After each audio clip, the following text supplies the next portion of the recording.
తోట్రావులపాడు మండలం నందిగామ నియోజకవర్గం తోట్రావులపాడు గ్రామంలో ఈ ఎస్సీ లొకాలిటీలో 60,000 లీటర్ల కెపాసిటీ ఓవర్ హెడ్ ట్యాంకు నా ఎంపీ నిధుల నుంచి మంజూరు చేయడం జరిగింది. నిర్మాణం పూర్తి చేసుకునే వాళ్ళ మొత్తం దీన్ని ప్రారంభోత్సవం చేయడం జరిగింది. గౌరవ ఎమ్మెల్యే గారు జగన్మోహన్ రావు గారు, అట్లాగే సర్పంచ్ గారు, అట్లాగే అందరూ కూడా ప్రజాహితం కోరుకునే నాయకులందరూ ఏ పార్టీ అయినా సరే అందరూ కూడా దీనికి హాజరయ్యారు. అందరికీ నా ధన్యవాదాలు. ఎందుకంటే రాజకీయం అనేది ఎలక్షన్ వరకే పరిమితం అయితే బాగుంటుంది. అట్లాగే ఇక్కడ నేను చూశాను జగన్మోహన్ రావు ఎమ్మెల్యే గారిని ఏ చిన్న సమస్య వచ్చినా కూడా ఇమీడియట్గా స్పందిస్తాం. అట్లాగే ప్రజాసేవ కోసం ఆయన చేస్తున్న కృషిని నేను ఈ 4 ఏళ్ళ నుంచి కూడా చూస్తున్నా.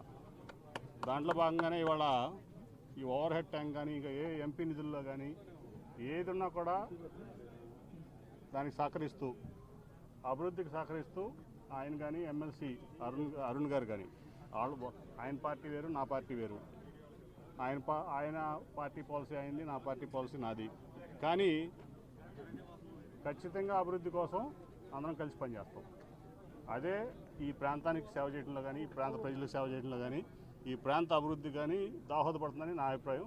అట్లాగే ఆయన అభిప్రాయం కూడా అని నేను అనుకుంటున్నా. కాబట్టి కులాలకి మతాలకి అతీతంగా, పార్టీలకు అతీతంగా, అట్లాగే అన్ని వీటికి అతీతంగా ఈరోజు ఈ కార్యక్రమానికి హాజరైనటువంటి వారికి, సహకరించిన వారికి, ఎస్పెషల్లీ గవర్నమెంట్ అఫీషియల్స్కి, ఎమ్మెల్యే గారికి, ఎమ్మెల్సీ గారికి, సర్పంచ్ గారికి, 2 పార్టీల నాయకులకి, వైకాపా నాయకులకి, అట్లాగే మా టీడీపీ నాయకులు కూడా అందరికీ నేను కృతజ్ఞతలు తెలియజేస్తున్నా.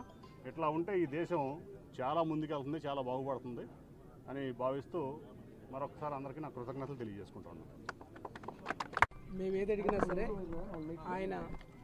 ఆయన పరిధిలో ఉన్నాయన్నీ కూడా వెంటనే చేసి పెడుతున్నారు. అదేవిధంగా ఈ నియోజకవర్గంలో ఏం చేసినా ఈ కార్యక్రమం చేస్తున్నాం ఎమ్మెల్యే గారని చెప్తున్నారు. సమకాలీన రాజకీయాల్లో ప్రజాస్వామ్య చేస్తే ప్రజలు ఎప్పుడూ గుర్తుంచుకుంటారనే దానికి నిలువెత్తు నిదర్శనం నాని గారు. మనం చూసాం. టాటాస్ ఎవరికైనా తెలుసా? ఈ దేశంలో టాటాస్ చేయడానికి అడిగినప్పుడు ఫస్ట్ ముందుకు వచ్చింది కేసీఆర్ నాని గారు.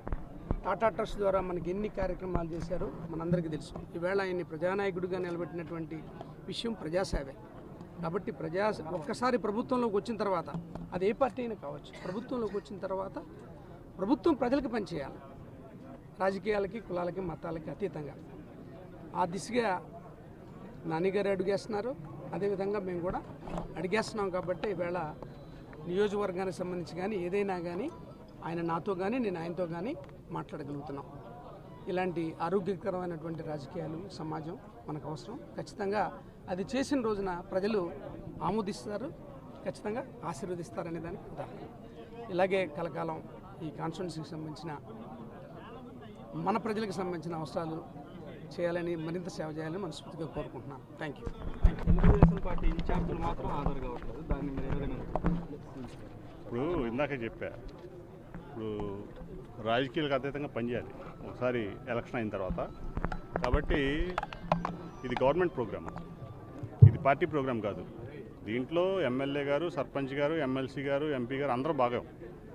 పార్టీ ప్రోగ్రామ్కి పార్టీ వ్యక్తులందరూ వస్తారు. దానికి party separate, government separate. This government programme.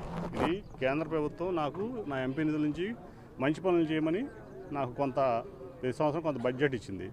ఆ బడ్జెట్లో ఇక్కడ ఎమ్మెల్యే గారి సహకారం లేనిదే ఆ పని పూర్తవుతుంది. కాబట్టి ప్రజాప్రతినిధి ఆయన. అట్లాగే ఇది గవర్నమెంట్ ప్రోగ్రామ్. కాబట్టి ఇది గవర్నమెంట్ అధికారులు మమ్మల్ని పిలిచారు. నేను అరేంజ్ చేసిన ప్రోగ్రామ్, ఎమ్మెల్యే గారు అరేంజ్ చేసిన ప్రోగ్రామ్ కాదు ఇది.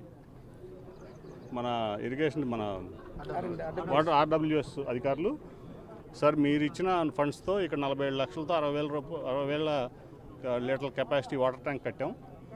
ఇది ప్రారంభించాలి, ఇక్కడ నుంచి వాటర్ సప్లై అందరికీ వెళ్తుంది, కాబట్టి మీరు రావాలని నన్ను పిలిచారు. అట్లాగే గౌరవ ఎమ్మెల్యే గారికి కూడా ఆహ్వానం ఇచ్చారు. అట్లాగే గౌరవ సర్పంచ్ గారికి కూడా ఆహ్వానం ఇచ్చారు.